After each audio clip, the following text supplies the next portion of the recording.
네, 사도신경 공부 네 번째 시간입니다. 네, 우리 기다리던 사도신경 공부인데요.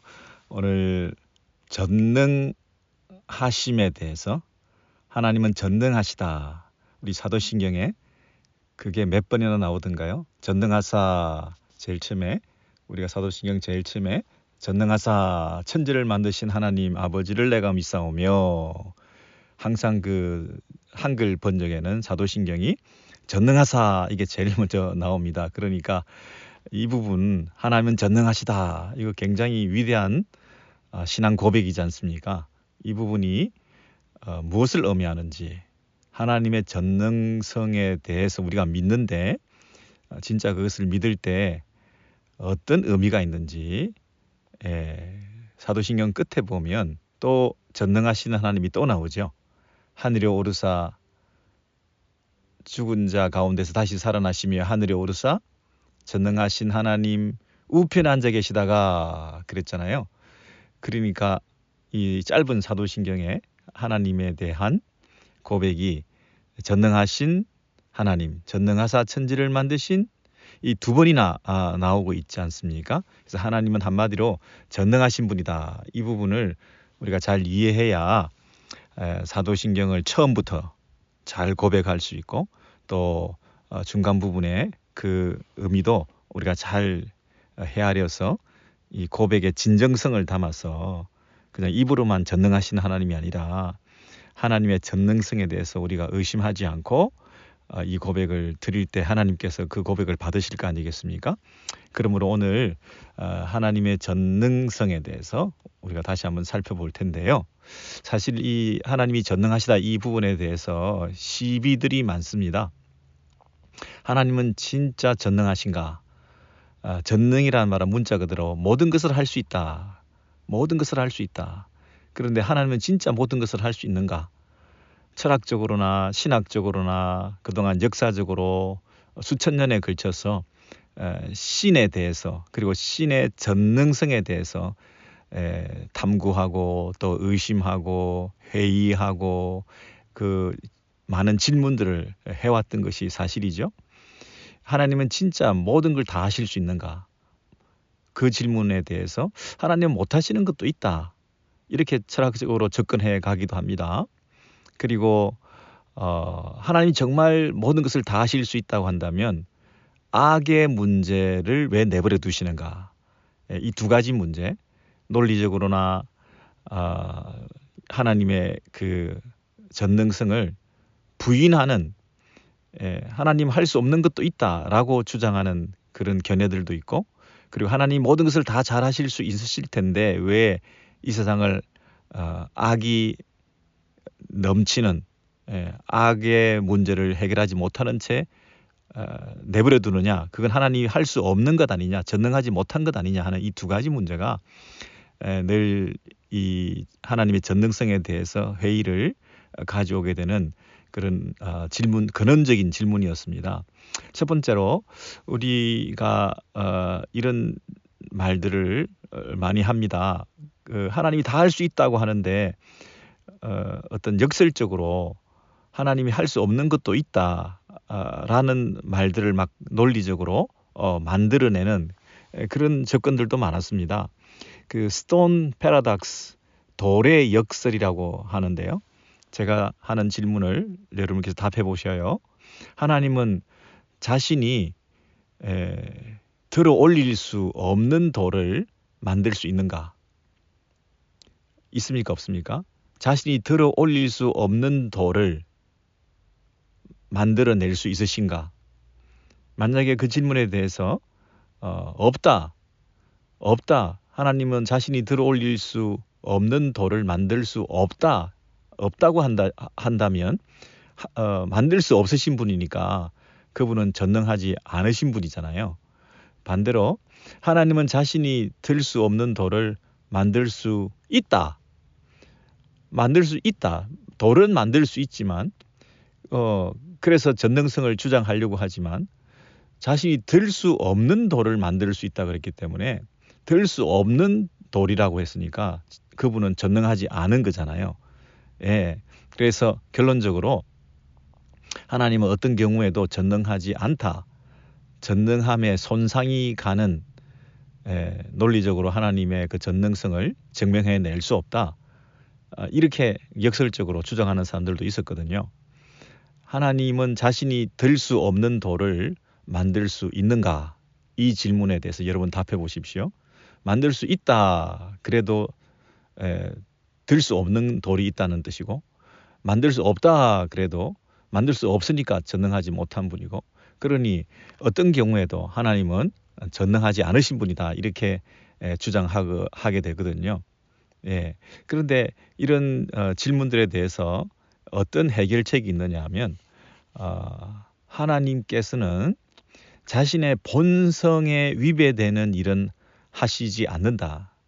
하나님의 본성에 위배되는 어긋나는 그런 일들은 할 수 없으시다.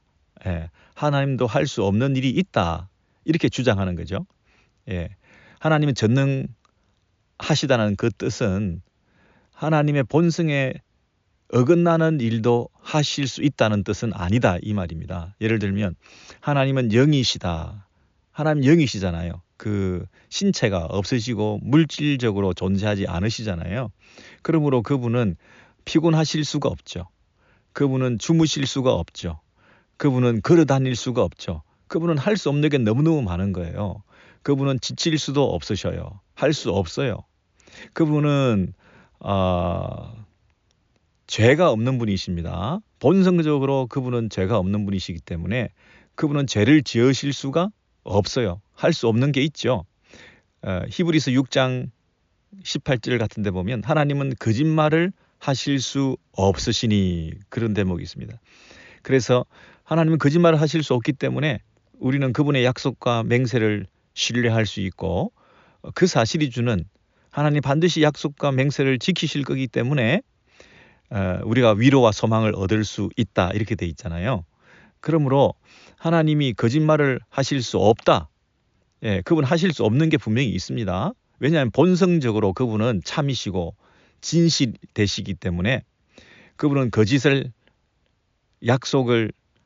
행한다거나 약속을 어긴다거나 하신 말씀을 뒤집는다거나 그렇게 하실 수가 없는 분이세요. 본성적으로 위배되는 일은 하실 수가 없는 거죠. 존재론적으로 영이시기 때문에 그리고 성품적으로 그분은 신실하신 분이시기 때문에 자신의 본성에 어긋나는 일은 하실 수 없는 거죠. 하나님은 생명이시잖아요. 하나님은 생명의 본체이시기 때문에 하나님은 죽으실 수가 없는 거죠. 예, 하나님은 죽으실 수도 없고 그리고 하나님께서는 자신이 만들어 놓으신 어떤 원리, 이 땅에 있는 질서, 하나님께서 부과하신 하나의 원칙 이런 것들 안에 스스로 한계 지워지실 수 있다는 면에서는 그분이 전능하지 않은 것처럼 보일 때가 있죠. 예를 들면 하나님께서 고양이를 만들어 놓으셨는데 그 고양이를 동시에 고양이 아니라고 할 수 없는 거죠. 하나님께서는 사람을 만들어 놓으셨는데 동시에 그 사람이 아니라고 하실 수 없는 거죠. 여기 흰색 종이가 있는데 흰색이라고 우리가 이 종이를 흰색이라고 부르게 되었는데 이 색깔을 만드신 하나님께서 동시에 이 색을 흰색이 아니라고 하실 수 없는 거죠. 하나님께서 자신에 대해서 모순되는 일은 하실 수가 없다는 것입니다. 이런 모순이라는 말 아시죠? 예, 어떤 사람이 창과 방패를 동시에 팔고 있는데 그 상인이 자기 창을 자랑하면서 이 창은 어떤 방패도 뚫어낼 수 있다. 이 창으로는 모든 것을 뚫어낼 수 있다. 이렇게 광고를 하고 장사를 하고 있는데 또 동시에 자기가 가진 방패를 들고는 이 방패는 그 어떤 창이라도 막아낼 수 있다. 어떤 창도 이 방패를 뚫을 수 없다. 그러면 이 두 가지가 동시에 참일 수가 없잖아요. 동시에 참일 수도 없고 동시에 거짓일 수도 없어요. 그런 것을 모순이라고 하죠. 그래서 이런 모순을 하나님께서 전능성이라는 이름으로 그 모순을 넘어서는 그런 능력을 발휘하시는 것은 가능하지 않다는 것입니다. 하나님께서 전능하시다고 해서 모든 것이 가능하다 이렇게 말할 수 없는 거죠. 스스로 세운 한계, 스스로 부과하신 한계라는 것을 본인이 인정하시는 그 부분이 하나님의 그 전능성이라는 데 대한 오해를 사람들이 빚게 만드는 거죠. 하나님 전능하신데 못할 게 뭐 있냐? 하나님 전능하시면 모든 걸 다 해야지. 그렇게 말씀하면서 그 하나님의 전능성을 공격해서는 안 된다는 것입니다. 하나님도 하실 수 없는 것이 있다는 것이죠. 본인의 성품과 본인의 질서와 본인의 본성에 비추어서 어긋나는 일은 하지 않는 것이 그 전능성의 특징이라는 겁니다. 우리가 과식하고 폭식하고 야식하고 만약에 그렇게 한다면 건강을 상할 수가 있죠. 근데 우리가 전능하신 하나님을 믿기 때문에 그 하나님의 능력을 나타내 보이셔서 그렇게 해도 건강을 잃지 않게 해야 된다라고 항변하면 하나님은 전능하신데 왜 나를 이렇게 건강을 해쳐 놓게 만들었습니까? 내가 하나님의 일을 했는데 하나님 일을 한다고 몸을 상해가면서 열심히 일을 했는데 왜 건강을 지켜주지 못했습니까? 전능하신 하나님이 이러실 수가 있습니까? 이렇게 말을 할 수는 없는 거라는 거죠. 내가 건강을 잃었다고 해서 하나님은 전능하시지 않다라고 이렇게 말을 할 수 없는 것처럼 그렇죠. 그래서 여기서 이제 자유의지라는 것이 우리에게 주어졌다는 것을 우리가 인정하셔야 됩니다. 하나님께서는 우리에게 자유의지를 주셨는데 기계적으로 순종하기를 원치 아니하시고 우리의 선택과 또 그 선택에 따르는 책임을 우리에게 지우시면서 그 결과에 대해서 우리가 책임이 없다라고 말할 수 없는 거죠. 대부분의 경우에 인간의 게으름과 나태함과 인간의 불순종과 죄로 인해서 인과론적으로 우리에게 미치게 되는 그 결과들에 대해서 하나님의 전능성을 의심하는 소재로 삼아서는 안 된다는 거죠. 천지를 만드신 분이 어떻게 무능하게도 나 같은 것을 이렇게 책임져 주지 못하시느냐 이렇게 우리가 하나님께 대드는 경우가 사실 종종 있는데 그 우리에게 주신 그 자유의지를 남용하거나 또 그 선택과 결정에 따르는 우리가 책임을 잘 지지 못함으로 인해서 생긴 일들이 참으로 많지 않습니까? 그래서 그 자유의지하는 부분을 이 하나님의 전능성과 관련해서 조금 연결해서 생각하시면 하나님이 전능하지 못해서가 아니라 내가 가진 그 자유를 책임 있게 지혜롭게 쓰지 못함으로 인해서 그 하나님의 그 역할과 하나님의 능력에 대해서 우리가 의심하는 그런 일들이 없었던가 한번 생각해 보시죠. 예를 들면 예수님께서 본인에게 지금 십자가라고 하는 아주 위험한 그리고 피하고 싶은 그런 어려운 일들을 당했을 때에 최악의 고통을 당하고 있지 않았습니까? 그런 가운데서도 하나님의 전능성을 의지해서 이걸 피하게 해달라. 아버지여, 아버지께는 모든 것이 가능하오니 모든 것이 가능하다는 얘기는 그분이 모든 능력을 가지셨다는 거죠. 한마디로 얘기하면 능히 하실 수 있사오니 그분은 전능하신 분이시니 그런 말이죠. 이 잔을 내게서 옮기시옵소서. 그런데 나의 원대로 마옵시고 아버지의 원대로 하옵소서. 예수님께서 그렇게 기도하지 않았습니까? 나의 원대로, 내 뜻대로, 내 선택과 결정대로 얼마든지 할 수가 있죠.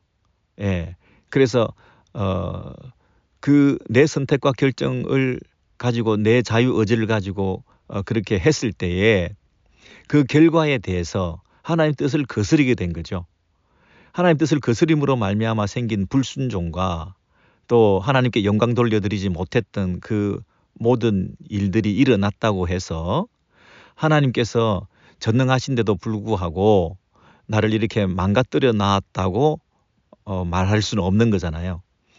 예수님께서 모든 것이 가능하신 전능하신 하나님께 기도하시면서 그 전능성에 의존하면서도 동시에 내 선택과 책임에 대해서 바른 결정을 할 수 있도록 기도했던 것을 본다면, 우리에게 주어진 자유의지라고 하는 부분이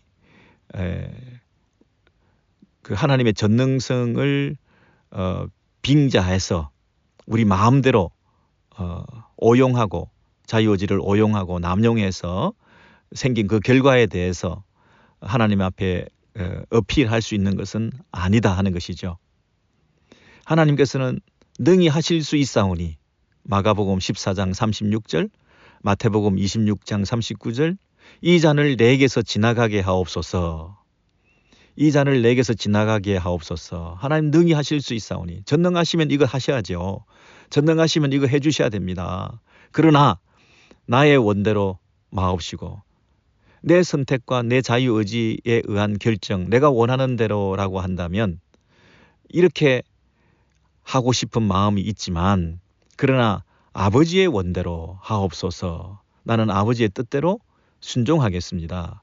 그 자유의지를, 내가 가지고 있는 선택과 결정권을 내가 잘 사용했을 때에 그 결과에 대해서 하나님께서 책임져 주시고 그 하나님 뜻을 이루게 해 주시고 남은 그 순종의 삶에 예비된 복을 받게 해 주셨다는 것입니다. 그래서 문제가 생기고 또 불순종하고 내가 잘못된 결정을 함으로써 생긴 타락과 불행과 질병과 저주와 그 비극적인 상황에 대해서 하나님의 그 전능성을 의심하는 소재로 쓸 수는 없지 않나, 그런 말씀을 드리죠. 왜냐하면 예수님께서 십자가에 달리셔서 죽으셨는데 그 예수님의 죽음이라고 하는 것은 하나님의 무력함을 극명하게 드러낸 거죠. 하나님의 침묵과 하나님이 능력 없음을 드러낸 결정적인 사건이잖아요. 근데 하나님의 전능성이 나타나서 그 예수를 십자가에서 끌어내리고 그 십자가를 피하게 만들고, 아버지여 능히 하실 수 있사오니 이 잔을 내게서 지나가게 하옵소서. 십자가에서 끌어내리고 십자가를 피하게 만들고 십자가를 부인하고 그것에 하나님의 능력이 나타나지 않았거든요. 오히려 예수님이 십자가에 달려 죽기까지 하시는 데에 하나님의 능력이 나타난 거죠. 죽기까지 복종하게 하시는 하나님의 선하심과 그분의 전능성이 드러남을 통해서 아들까지 죽이시는 방법으로, 가장 낮아지고 무력해지는 방법으로 그분의 전능성을 드러내셨지 않습니까? 하나님의 능력을 외부적으로, 폭력적으로, 과시적으로, 무력으로 그렇게 드러내는 전능성이 아니라 낮아지시고 죽으시는 방법으로 당신의 전능성을 드러내셔서 지금도 그 하나님의 전능하심으로 말미암아 이 세상에 새로운 창조가 일어나고 또 우리가 구원을 받고 하나님의 백성으로 빚어지고 하나님의 나라에 속하게 된 그 사실은 하나님의 전능성이죠. 하나님의 무력함이 아니죠. 그래서 사도신경 고백할 때 전능하신 하나님께서 이 모든 일들을 가능케 하셨다고 하는 그런 고백으로 제일 처음 사도신경에 힘있게 전능하신 하나님의 이름을 부를 수 있는 거죠. 아니, 전능하신 하나님이 예수님을 십자가에 달아 죽이고 우리도 지금 고통을 당하고 이런저런 어려움 속에 처해 있는데 신앙 고백을 하고 예배를 드리는 제일 첫 마디가 하나님은 전능하십니다. 이 고백을 할 그런 마음의 기쁨이 있겠습니까? 지금 너무 힘든데 전능하신 하나님이라면 나타나셔서 이 문제를 해결해 주시고 이 잔을 피하게 해 주셔야 전능하신 하나님이지. 전능하신 하나님이 나를 이렇게 괴롭히시고 나를 이런 초라한 자리에 계속 내버려 두시면서 예배 자리에 나와서 첫 일성이 하나님은 전능하시다 이런 고백을 하기가 쉽지 않은 것이거든요. 그런데도 불구하고 우리는 이 하나님의 그 전능하심의 성격을 잘 알기에 전능하사 이렇게 처음 고백을 하나님한테 드릴 때 기쁨으로 드리게 되었다는 것입니다. 그러고 보면 하나님께서는 당신의 능력을 밖으로 과시적으로 외형적으로 잘 드러내지 않으시는 분이십니다. 오히려 우리는 하나님이 밖으로 당신의 능력을 보여주시면 믿겠다. 능력을 나타내 보여주시면 믿겠다. 전능하신 하나님이 그 능력이 눈에 보이게끔 나타나야 내가 이 사도신경 신앙 고백을 기쁨으로 하겠다. 이렇게 생각하기가 쉬운데 그 성경의 곳곳에 보면 하나님은 은밀히 보시는 분이다. 스스로 숨어 계시는 분이시다. 여러분 성경 구절을 한번 찾아보시면 이사야 45장 15절 말씀입니다. 이사야 45장 15절 말씀에 뭐라고 되어 있습니까? 구원자 이스라엘의 하나님이여. 이스라엘의 하나님이 구원자이신데요. 구원자 이스라엘의 하나님이여. 진실로 주는 스스로 숨어 계시는 하나님이시니이다. 그렇게 말했잖아요.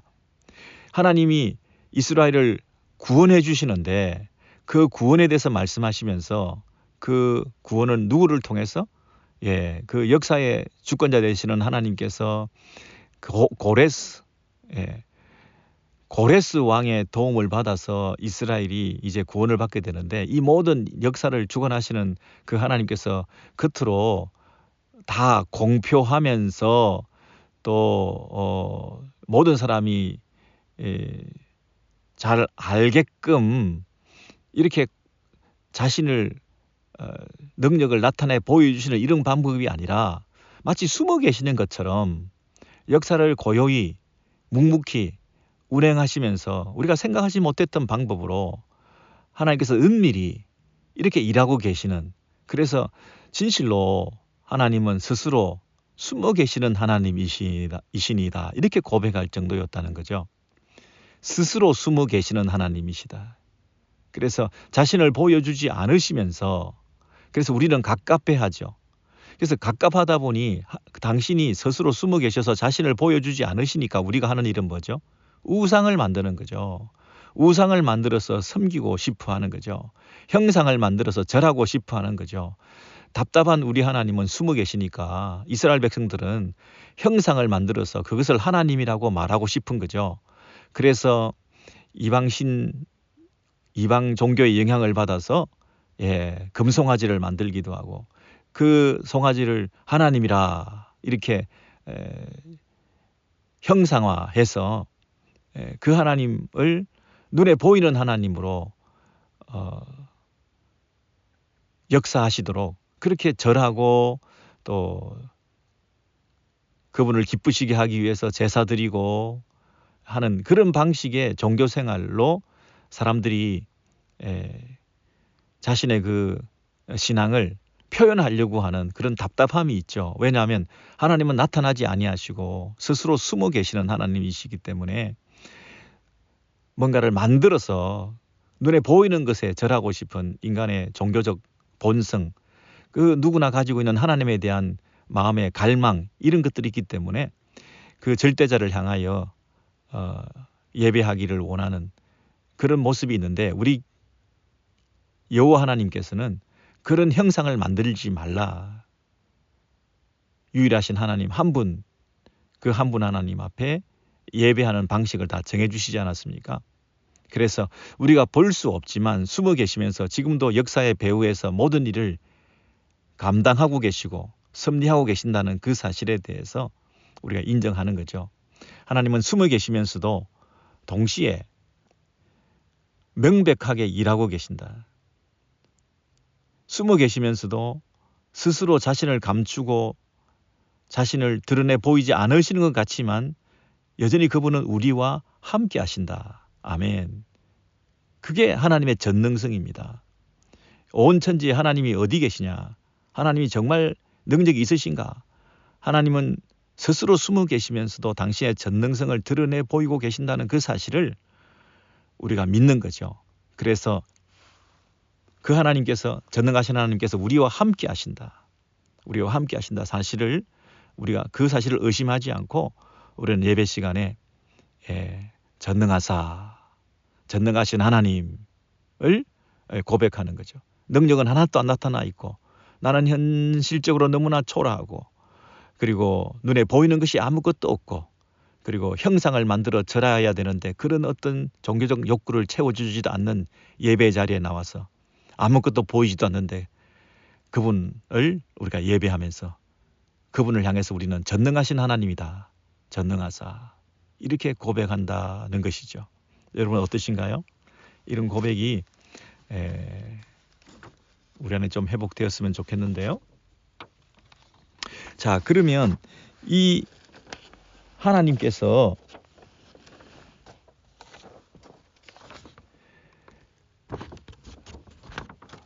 전능하신다고 하면서도 여전히 보이지도 않으시고 침묵하고 계시고 숨어 계시고 은밀히 행하시고 또 세미하게 말씀하시고 이런 그 하나님에 대해서 우리가 인정하고 하나님을 높여드린다고 분명히 얘기를 했습니다. 그럼에도 불구하고 우리는 하나님을 예배의 대상으로 생각한다고 했습니다. 하나님이 할 수 없는 것이 참 많으신데도 불구하고 우리는 하나님을 전능하시다 이렇게 고백한다고 했습니다. 하나님께서 만드신 자연의 질서와 스스로 제한한 그 한계 안에서 할 수 없는 것이 참으로 많으신 것 같은데도 불구하고 하나님은 전능하시다. 우리는 이렇게 고백한다고 그랬습니다. 하나님의 전능하심의 절정이 가장 무력한 형태로 십자가에서 나타나셨음에도 불구하고 그것이 가장 큰 하나님의 전능하심의 사건이었다. 이렇게 우리는 믿는다. 그렇게 말씀드렸습니다. 네. 또 한 가지 이제 하나님의 전능하심에 대해서 우리가 의심하는 것은 하나님이 살아계시고 하나님이 선하시고 하나님이 지금도 존재하신다면 왜 악이 이렇게 세상에 가득하고 난무하고 이런 비극과 질병과 저주와 사고와 재난과 이런 것들이 세상에 넘치고 있는가. 이런 걸 보면 하나님은 안 계신 거다. 이렇게 말하는 사람들이 많죠. 첫째, 하나님은 존재하신다. 둘째, 악이 동시에 존재한다. 셋째, 그러므로 하나님은 선하지 않으시다. 또는 하나님은 부재하시다. 이렇게 선언하는 무신론자들이 그런 논법으로 많이 주장하지 않습니까? 하나님 과연 진짜 존재하시냐? 하나님 존재하신다. 존재하신다면 이렇게 악이 존재하는 걸 보면 하나님은 존재하지 않으신다라는 논리가 설명되지 않습니까? 그래서 신의 부재, 무신론, 악의 문제를 가지고 무신론을 주장하는 사람들이 많죠. 끔찍한 비극을 그냥 내버려 두셨다면 그것은 하나님의 부재 선언을 하신 것이다. 만일 하나님이 과연 진짜 존재하신다면 그렇게 내버려 두지 않았을 것이다. 그렇다면 전능하신 하나님이 아니거나 하나님이 없거나 하나님이 계신다 하더라도 그분은 전능하지 않으시거나 그렇다는 것입니다. 하나님은 선하시고 전능하시다고 한다면 악을 용납하지 않으실 것 아닙니까? 하나님이 선하시고 전능하시다고 한다면 그 전능하심과 선하심 때문에 악을 용납하지 않으실 텐데 이 세상에 악이 가득한 걸 보면 하나님은 전능하시지 않으시거나 하나님은 선하지 아니하시거나 이 악을 용납하시는 걸 보면 하나님이 아예 부재하시거나 그럴 수밖에 없다는 결론이 나오죠. 네, 이런 부분에서 그 신정론이라고 하는 이제 우리가 주장을 하게 됩니다. 신정론이라는 것은 뭐냐면요. 이런 세상에 악이 존재함에도 불구하고 하나님은 오롯이다. 하나님은 정당하시다. 하나님은 선하시다. 하나님은 의로우시다. 하나님은 여전히 정당하게 자신이 존재하시고 계신다. 하나님은 선하시고 하나님은 정의로우시고 하나님은 전능하신 분으로 여전히 계신다. 그것을 주장하는 것이 신정론입니다.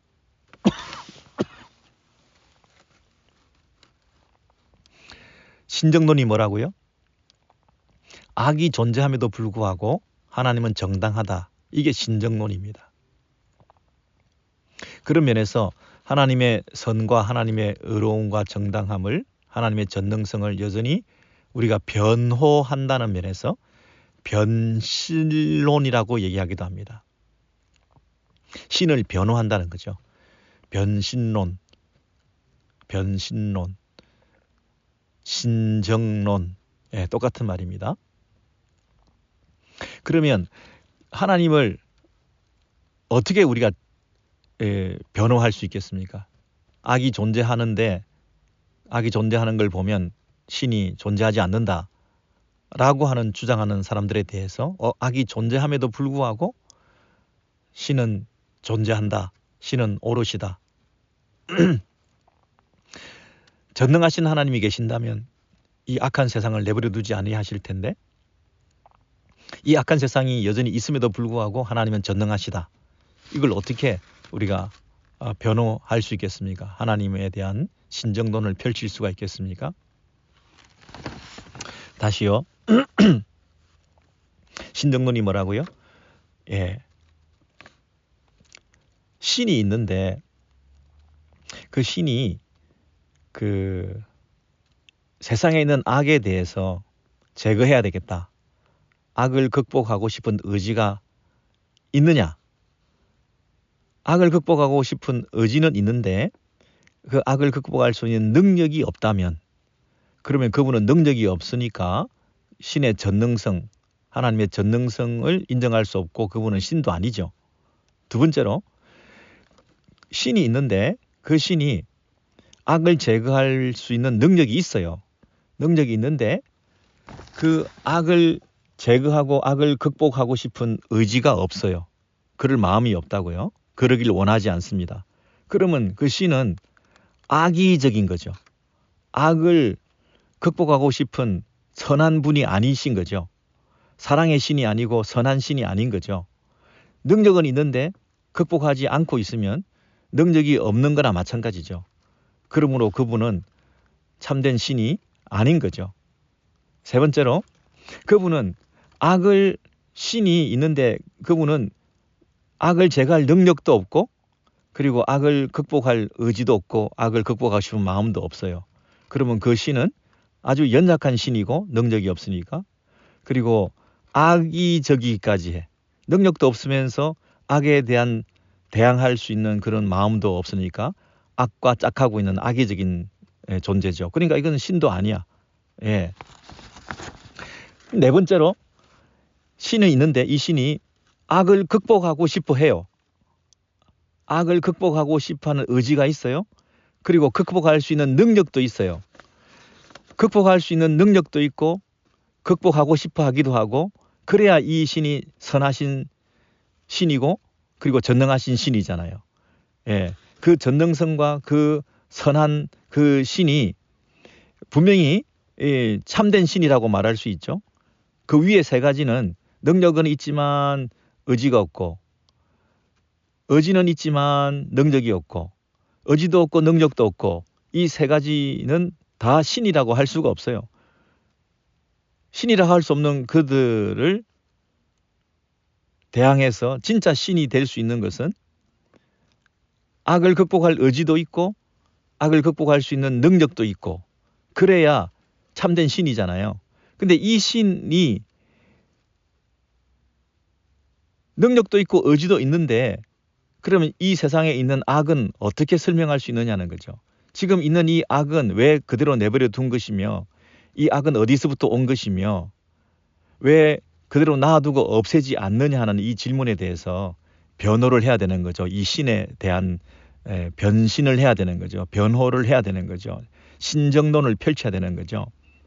악을 극복하고 싶어하고 악을 극복할 수도 있는 능력이 있는 참신이 있는데, 그럼 현재 있는 이 악의 문제는 그러면 어떻게 해결할 수 있습니까? 이 악의 기원은 무엇이며, 또 이 악의 그 결말은 어떻게 날 것이며, 그리고 지금 현재 내버려 둔 이 악은 왜 내버려 두었느냐 하는 부분에서 설명을 해야 우리가 변신론, 신정론에 대해서 여전히 그래도 하나님은 정의로우시다.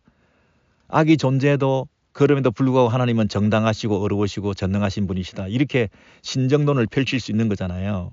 근데 이 질문에 대해서 세상에서 철학적으로나 많은 이야기들을 하고 있지만 우리가 주장할 수 있는 것은 성경적인 신정론을 펼쳐야 되는 거죠. 성경에서는 이 하나님의 그 정의로움과 선하심에 대해서 의심하지 않고 이 세상에 있는 악에 대해서도 설명할 수 있어야 우리 하나님을 변호할 수 있는 거잖아요. 그래서 성경적인 신정론주의자가 돼야 되는 겁니다. 우리 모두가. 저와 여러분은 성경적인 신정론에 익숙하고 성경적인 신정론에 대해서 잘 공부하고 사람들의 어떤 질문에 대해서 세상 사람들이 야 예수를 믿고 교회를 다니고 하나님을 섬긴다고 하는데 이런 세상에서 일어나고 있는 이런 이슈들에 대해서 문제들에 대해서 어떻게 생각하냐라고 할 때 우리는 잘 모른다고 얼머부리면 곤란한 거죠. 야 너희들이 사도신경 할 때 전능하사 제일 처음 하는데 전능하신 하나님이 뭐 하고 있냐? 뭐 하고 있냐? 이 세상의 부조리와 모순을 부패된 이 세상의 모든 이 억울한 군상들에 대해서 해결하지도 못하고 내버려둔 무능력한 그런 하나님이나 섬기면서 너희들이 그저 마음의 위로나 받고 끼리끼리 모여서 서로 교제나 하고 있는 그런 너희들끼리의 작은 무리들의 존재로 만족하는 그런 공동체라면 굳이 그 교회라고 하는 곳에 가서 시간 낭비, 물질 낭비, 에너지 낭비를 할 필요가 뭐가 있겠냐. 그렇게 얘기를 할 때 우리가 성경적인 신정론에 대해서 내가 조금 말을 하고 싶다. 이렇게 얘기를 꺼내야 될 거 아니겠습니까? 네. 그래서 그 현재에 있는 그 악이라는 것은 어디로부터 온 것인가? 악의 기원에 대해서 우리가 말하는데 그 악의 기원은 하나님께서 만드신 게 아니죠. 악의 창조자, 악의 조성자, 죄의 조성자가 아니죠. 하나님께서는. 그 악은 하나님께서 우리에게 주신 명령이라는 것이 있었는데 그 에덴에서의 그 선악을 알게 하는 나무 열매를 우리가 따먹고 불순종함을 통해서 죄가 세상에 들어오게 된 거죠. 우리가 가지고 있는 자유의지에 대한 설명을 하셔야 되겠죠.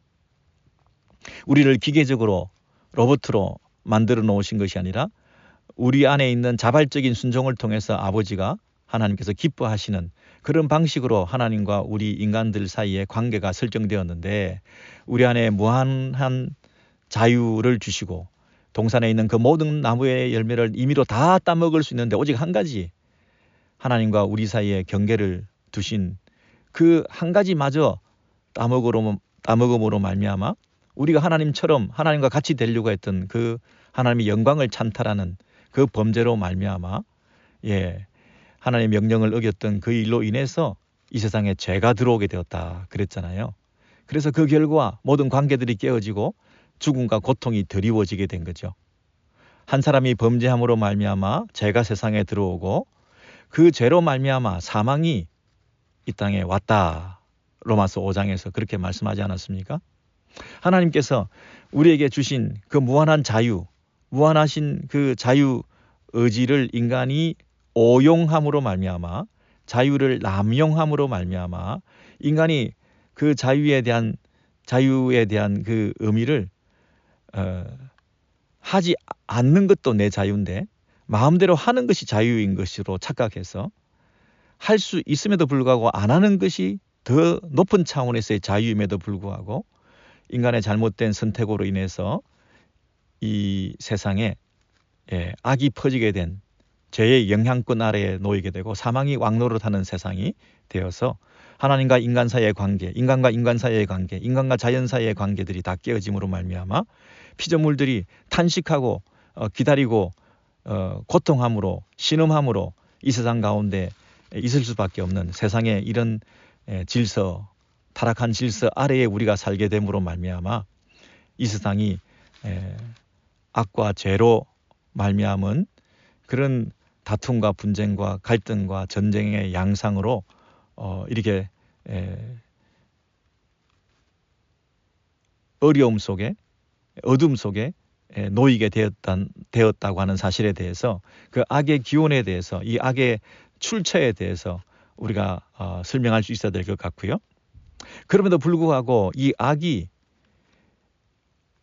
그저 무의미하게 우리를 괴롭히는 목적으로 이 세상에서 그 악이 존재함으로 인하여 하나님이 그것을 무한 방치해 놓으심으로 제한 없이 무제한 그것이 기성을 부릴 수 있도록 그렇게 내버려 두신 것이 아니라는 면에서 하나님께서는 그 무한한 지혜 가운데 그 악도 하나님이 허락하신 경계 안에서 그 악도 선으로 사용하실 수도 있다는 것, 합력하여 선을 이루실 수도 있다는 것. 우리가 볼 때는 악인데 하나님께서는 그 악의 소재로 말미암아 하나의 연극을 완성시키기 위한 무대 장치로서 하나의 등장인물의 그 배경의 작은 소품으로서 그런 것들을 활용하셔서 우리를 그 연극의 최종적인 주인공으로 화려하게 컴백하게 만드시는 그런 원리로 하나님 여전히 그것들을 쓰실 수 있다는 거. 마치 바다가 죽음과 저주를 상징하는 이 바다와 물이 넘실거리지만 그 경계는 항상 정해져 있다는 거. 그 바다가 더 이상은 깊숙이 일상생활 속에서 들어오지 못하도록 하나님께서 그 경계를 그어 놓으셨다고 하는 부분에서 그 어떤 질서하에 놓여 있다. 하나님의 그 허용적 작정이라고 그러죠. 하나님께서 허용해 놓으신 그 테두리 안에서 하나님께서 작정해 놓으신 그 안에서만 기성을 부리고 마치 세상을 잡아먹을 것처럼 온 우주를 악이 주장하고 사망이 왕노릇하고 저주의 어둠으로 가득한 것처럼 보이긴 하지만 그러나 그것은 부분적인 것이고 일시적인 것이고 하나님의 제한된 허용된 섭리 안에 있다는 것을 우리가 잘 알고 있죠. 예를 들어서 욥이 사탄의 그 공략에 의해서 하나님으로부터 허락을 받은 것, 그래서 재난도 가족도 자녀도 재산도 몸의 질병도 모든 것이 하나님이 없는 것처럼 보이고 세상이 죄악으로 가득한 것처럼 보이고 저주와 비극으로만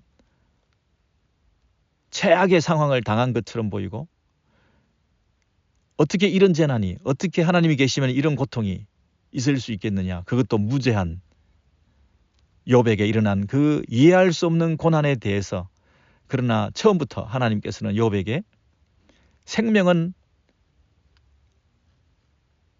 손을 대지 않도록 하신 그 제한적 허용적 하나님의 섭리 안에서 일어난 그러나 욥은 그런 일들을 연속적으로 재난을 당할 때 도저히 이해할 수 없는 그런 악의 존재에 대해서 고통하고 있었지만 그러나 그 신정론이라는 것은 여전히 유효하다. 최악의 상황 속에서도 하나님은 존재하고 계셨고 하나님은 선하셨다.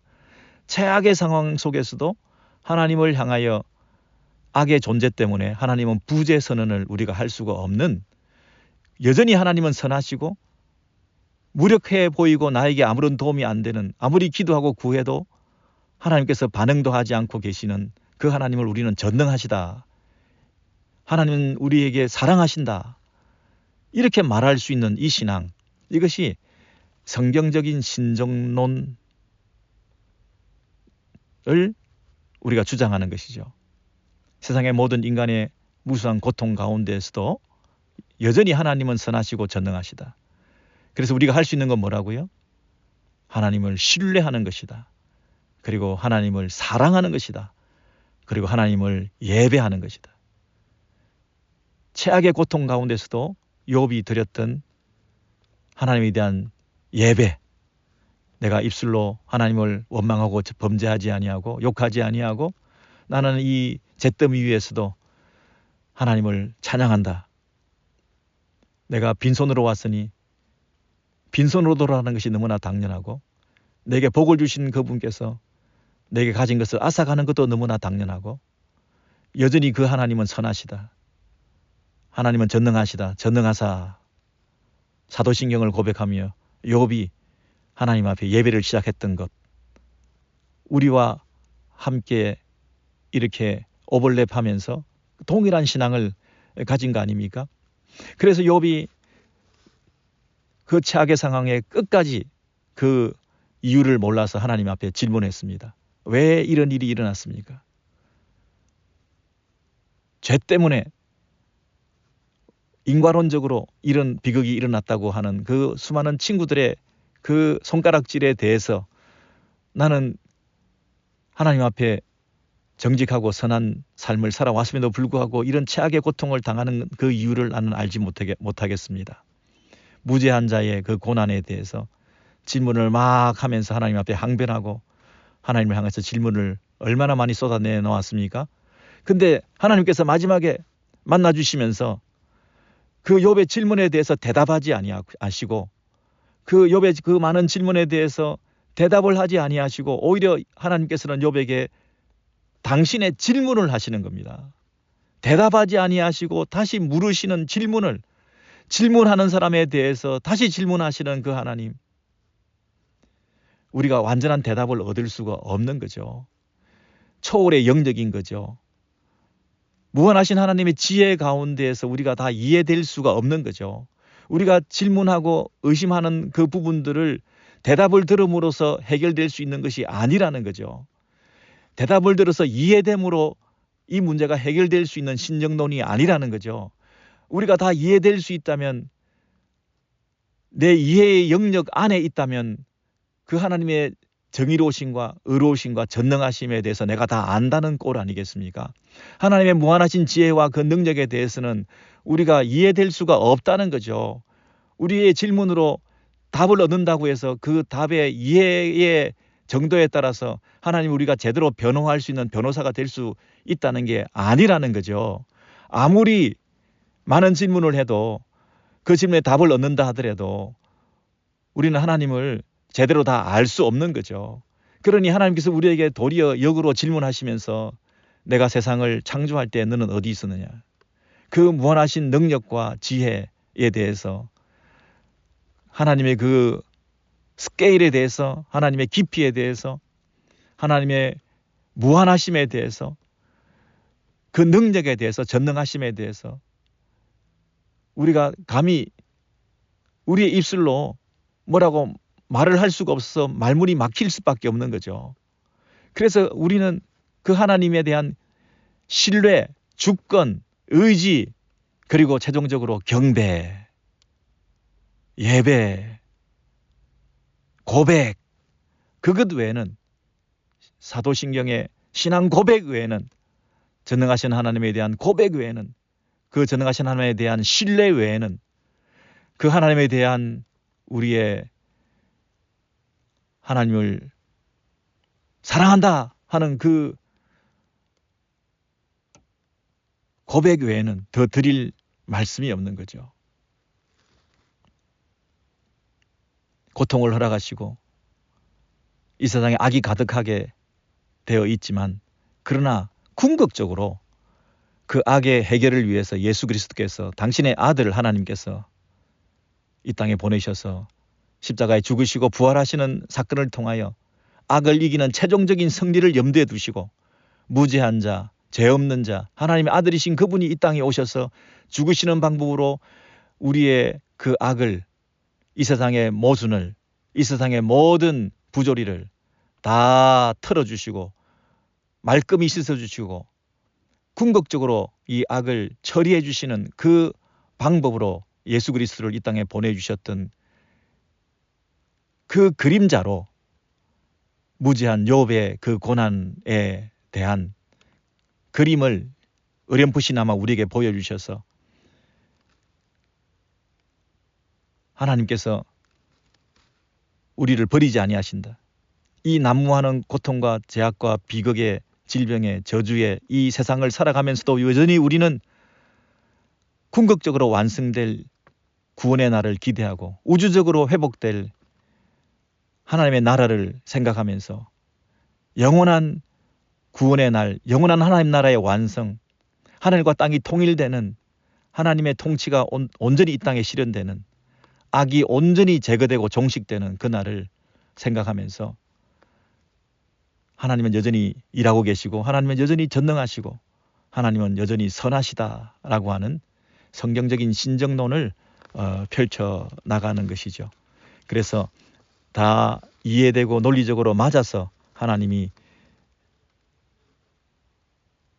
정의로우신 분이, 전능하신 분이 되는 것이 아니라 우리가 다 이해되지 않는 영역에 계시는 그분을 예배함으로, 여전히 하나님을 예배함으로 하나님을 증명해내는 거죠. 눈에 보이지 않는, 무력해 보이는, 여전히 침묵하고 계시는 것 같지만 우리가 드리는 간절한 완전한 예배를 통해서 사람들로 하여금 하나님의 존재를 그들이 보게끔 만드는 거죠. 하나님 여전히 선하시다, 하나님 여전히 전능하시다라고 하는 우리의 고백을 통해서 하나님이 증명되는 거죠. 그것이 성경적인 신정론이죠. 그것이 성경적인 신정론이죠. 울며 고통하며 힘든 가운데서도 예배 자리에 나와서 전능하사 우리의 신앙을 고백하는 것이 성경적인 신정론이라고 말할 수 있겠죠. 하나님은 악이 존재함에도 불구하고, 우리의 불행과 고통에도 불구하고 하나님은 항상 선하시고, 하나님은 항상 전능하시고, 하나님은 항상 의로우시고, 하나님은 항상 정의로우시다. 그것이 우리의 고백입니다.